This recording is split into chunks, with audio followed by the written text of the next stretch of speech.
Welcome! In this video, we will look at 6 key factors that need to be addressed to create policies to enable the integration of radioligand therapy and cancer care across Europe. Promising data have shown that radioligand therapy is an effective approach to treating several different types of cancer, including neuroendocrine cancers and metastatic castration-resistant prostate cancer. But as new therapies become available in the coming years, we will need to address many practical challenges to wider implementation. First, what is radioligand therapy? It is a type of cancer treatment which uses radioligands. A radioligand is a molecule made of 2 parts, a radioisotope and a cancer-targeting molecule. The ligand targets the radioisotope to the cancer cells so that radiation is delivered directly to the tumour and surrounding healthy cells are left largely unaffected. Radioligand therapy can be personalised to treat tumours of different sizes, located anywhere in the body, minimizing the risk of toxicity to patients. This approach aligns well with current priorities in cancer care and is evolving rapidly, with clinical trials underway in lung, breast, and pancreatic cancer. To ensure that all patients who could benefit from radioligand therapy are able to receive it, we need to address 6 key areas: awareness and understanding, patient pathways and processes, hospital capacity and resourcing, professional capacity, training and workforce planning, real-world data and best practice, plans, policies and regulatory frameworks. Firstly, we need greater awareness and understanding of radioligand therapy and nuclear medicine among decision makers, people with cancer, and the clinical community. Nikki Jervis from Neuroendocrine Cancer UK details her experience of the issues around awareness. I think from the patient's perspective, certainly amongst the neuroendocrine cancer community, radioligand therapy has been a game changer for some. It doesn't fit part of a normal or a common cancer pathway. But I think for the wider cancer community, where chemotherapy or radiotherapy is much more of a common issue and there's much more public awareness about, I think one of the potential barriers in extending the remit of radioligand therapy is going to be the education around what the implications and how it all works. As radioligand therapy is an emerging treatment modality, it may not be well known by the wider cancer care team, which may lead to fewer referrals of eligible patients. Patients and the general public may also need to be reassured that nuclear medicine is widely considered a safe option, as negative perceptions may affect engagement and uptake. It's important that we develop clear patient pathways and processes for radioligand therapy. This is needed because delivering the approach requires careful planning with clear workflows and processes that are linked into a national patient pathway.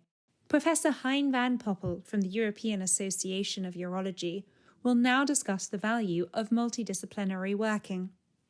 One remaining problem is that knowing the results of this type of treatment to be excellent with very low toxicity, we would like to offer it indeed once we can deliver it in a certain institute. And then you need to have it in the guidelines. Medical oncologists co-decide with us that a patient will have surgery. When it comes to immunotherapy, we will have to give our opinion and say, okay, this is a thing to do. So it's a common decision. So that should not be different for radioligand therapy. I think it's exactly the same as with all the other cancer treatments that we have available today. Different hospitals often have varying models of care and ways of organising how they deliver treatment, but a lack of harmonised, up-to-date guidelines and standardised treatment protocols is a barrier to delivering radioligand therapy in a way that is consistent with the latest scientific advances. As radioligand therapy uses internalised radiation, dedicated hospital resources are needed to deliver it safely. Limited physical resources can cause delays in making radioligand therapy accessible to eligible patients. For example, radioligand therapy is often delivered as an inpatient treatment, with patients isolated in lead-lined rooms. But only a small number of care centres in Europe have these facilities. Professor Ken Herman of the University of Essen will now share his thoughts on the challenges of physical capacity and resourcing in hospitals. So in general, there are three different fields which you need to approach. One of them is reimbursement, one of them is education, and another one obviously is logistics. It's important to make sure that the radionuclides are accessible, that we can apply them, and once patients have received them, that we have a way to take care of the patients. Overall, the big challenge is really to upscale from rather rare disease and orphan diseases to highly frequent diseases such as prostate cancer. An additional challenge is ensuring a consistent supply of radioisotopes, many of which are created in a small number of nuclear reactors, which are becoming increasingly unreliable due to old age. And global events, including the COVID-19 pandemic, bring additional challenges to the distribution of resources. Along with physical resources, we also need to consider professional capacity and training.